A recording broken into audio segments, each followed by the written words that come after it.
Hello.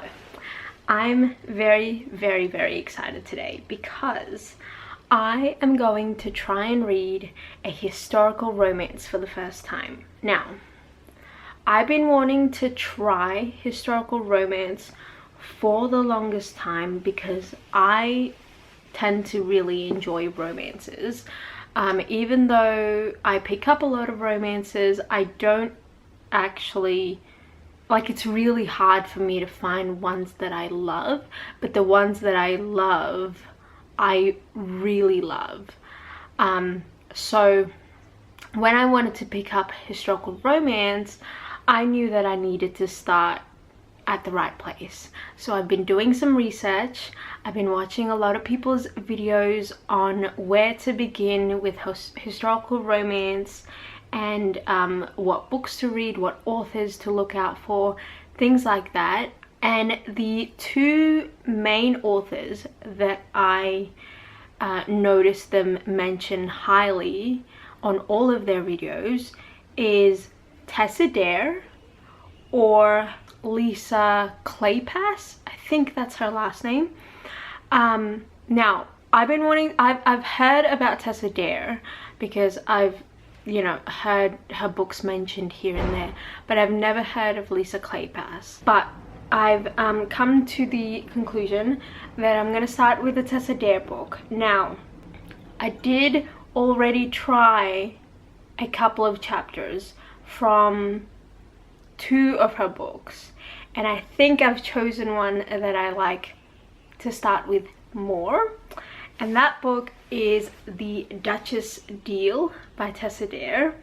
I'm gonna be reading it on my Kindle and I'll tell you my thoughts. Okay, so I'm a couple of chapters in and I'm pretty hooked. At first, like I said, I read a little bit of it before starting this video, so I was just continuing on from where I was, and at first I was a little bit scared because it turns out that this book is sort of dual perspective. But what I like about it so far is that even though it feels like we're following two different narrators and headspaces, I don't ever feel like I don't know what's going on. I don't know whose head I'm in, and I also don't feel like the characters are just recapping what's happened from their perspective, because that's the thing that I usually get scared about when going into a new romance book, is because I've tried picking up a couple of books where it's dual perspective, and a lot of it feels like I'm just reading the same scene from two different people, and I don't really like that. But Tessa Dare doesn't seem to do that so far, so I'm really enjoying it. It's really fast. I'm getting used to the world, I guess, because it's not like set in current time, but yeah. Okay, so I'm really enjoying these characters so far. So basically what's happened is our main character, the female main character Emma, goes to Duke of Ashbury's house to ask for payment for a wedding dress that she made for Ashbury's ex-fiance, but because they called off the wedding, Emma didn't get paid, so she's like there, and I like their dynamic so far. Oh, anyway, so then Ashbury, tells her, like, I can make you a duchess, like, if you need money and stuff, because I need a wife. So he goes to her shop to try and hunt her down, I guess. I really like that line where she's like, oh, how did you find this shop? And she's like, oh, did you follow me? And he's like, I'm a duke, I didn't follow you, I had you followed. Which I thought was funny. But yeah, so now she's there, and what I like so far is that the main character is supposed to be this sort of like wounded, not the main character, the male character, did I say male? The male character is supposed to be this wounded war veteran. So like half of his face was burnt, and I guess like half of his shoulder and arm as well. We don't know much about that yet, but I like that although he's like kind of broody and a little bit cynical and like he doesn't trust people and whatever, it feels natural. It feels what's the word I'm looking for, it feels like it makes sense for him to act the way he does. So I like it, because a lot of the romances that have those sort of grumpy, broody characters, you don't really understand why they're so grumpy, but with him it makes sense, given that, you know, he was in the war and then that happened to him, and then his fiance basically left him because of it. So I really like it, and I really like Emma as well, because she's got this like really nice balance of being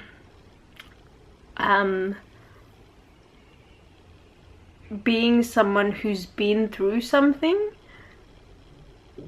but is still I don't know how to explain it, like she's not completely 100% naive, but she's also not completely 100% like cynical, I guess, because they've alluded that something happened to her in the past, but she's not all like I hate the world or I don't trust people. She's sort of like, it's almost like she can't help but trust people, and so she has to sort of like stop herself, and I like the way Tessa Dare writes that, because it's really balanced. It's not annoying at all. Okay, so they finally slept together. It took 3 nights, I think. I don't like that he goes out walking at night. Like, I don't understand why that happens, but I really like their dynamics so far. So after the first night, I think it was, he was playing badminton in the ballroom or something, and so they ended up playing, and that was really sweet. I thought there wasn't going to be a scene where he teaches her how to play or whatever, and I was really into that. I was like, yeah, we don't need that. Like, she doesn't need to be a good player, you don't need to teach her, she's fine. But then that ends up happening at the end, and then there's like this part where he's like in pain, and I liked that scene. And then what else did I like? I don't understand this thing that she keeps going on about what to call him. I think it's kind of sweet, but it's gone too far now, because I'm up to the part where so she meets with these other ladies and they have tea together, and I think, if I'm not mistaken, one of the characters is called Penny, which I think is going to be a character in the 3rd book in this series, because they mention that she has a lot of animals, and I know that the synopsis of Tessa Dare's 3rd book in this particular series, there's a girl called Penelope and she has a lot of animals, so I think that might be her. And then there's also a girl named Alexandra, who I don't know much about, but she might be the governess from the Governess Game in the 2nd book, which I'm excited to read. So yeah, and then I just finished the part where she's like trying to take off some drapes or something, and they had a really sweet scene there. But then at the end they were like, oh, I don't think we should do this or something, which I don't understand. Like, I know that they have this like marriage of convenience, but that doesn't mean that they can't like eventually fall in love, I guess. Like, that was that always out of the question? Was that always not allowed or something? Because like, if that happens, then that happens. I don't understand why he was like, I don't think we should do this. Anyway, I'm starting to really like this trope. This trope reminds me of like a mix between enemies to lovers and fake dating. Like, one of my favorite tropes in romance is enemies to lovers, but I think, but my second favorite, I guess, is fake dating. But I don't know, I like this one a little bit more. This one's like fake dating but elevated, because it's like they're kind of stuck together, they kind of have to be in each other's company kind of thing. And yeah, it just feels a little bit older than like fake dating, you know. So yeah, I'm really surprisingly enjoying it so far.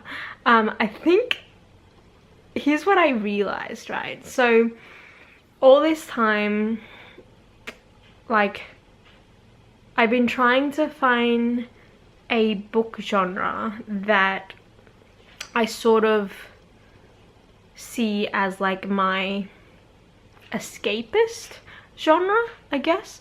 Like, I read a lot of, if you've been following my reading journey for a while, you know that I love reading a lot of heavy books.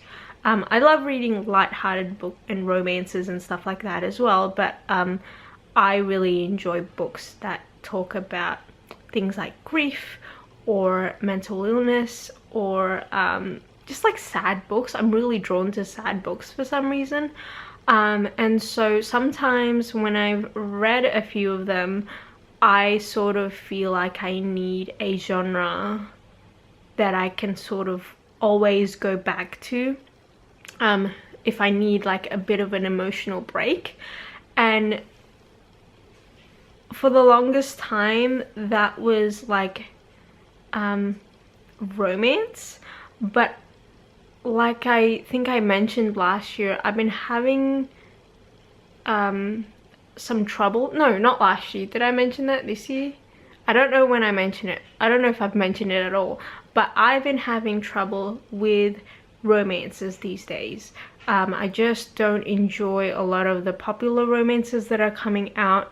I don't enjoy a lot of the popular romances that people talk about. I don't enjoy Colleen Hoover, for instance. So I've been trying to find a genre that I can sort of like fall back on whenever I need some like emotional break.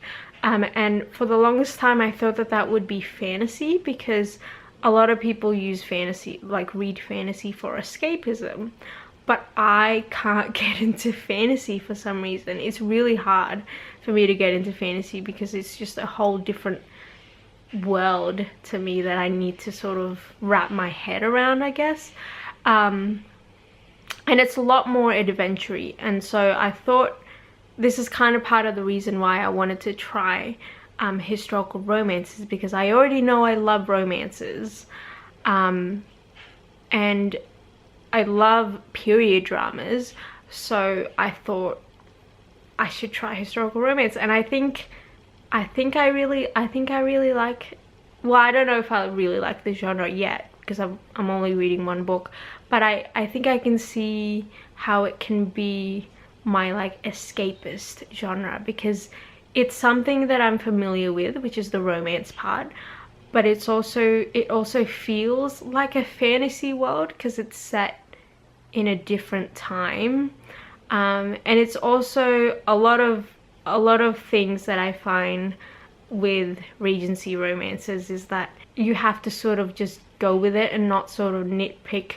what would have been appropriate or not during that time.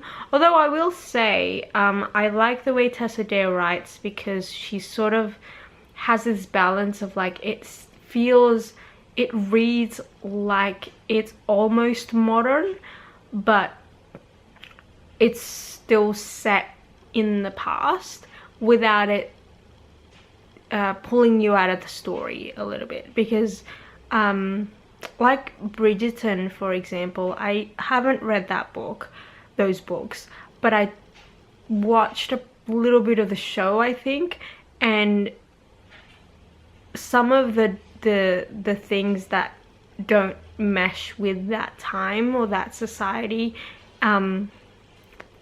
took me out of the story a little bit. And I don't know if that's because I just wasn't prepared for it. But yes, I don't like when it feels like I have to stretch my disbelief too much, and Tessa Dare doesn't do that as much in this book anyway. Just something small that I noticed while I've been reading this: the word Duke, like when the Duke says or whatever, is never capitalized. Is that weird? Isn't it supposed to be capitalized, like the D in Duke, because it's a title? So they went to the countryside, to that home that he promised Emma, and the coachman hasn't returned to like take them home, and Emma suspects that it's because of Mary, because there was this one point where Mary, her lady's maid, was like, oh, like it would be so fun if you guys could be trapped in a space together and fall in love. So Emma suspects that that's what the servants have all done, is just left them there. And it's funny. Something just came in the mail. I'm so excited about these. I'm so excited. I love that they are really small, mass market. I'm not into the covers, but let me have a look at the font actually. Oh yeah, that font's pretty good. That font's not bad. It's not bad. Yeah, spacing wise, it's good.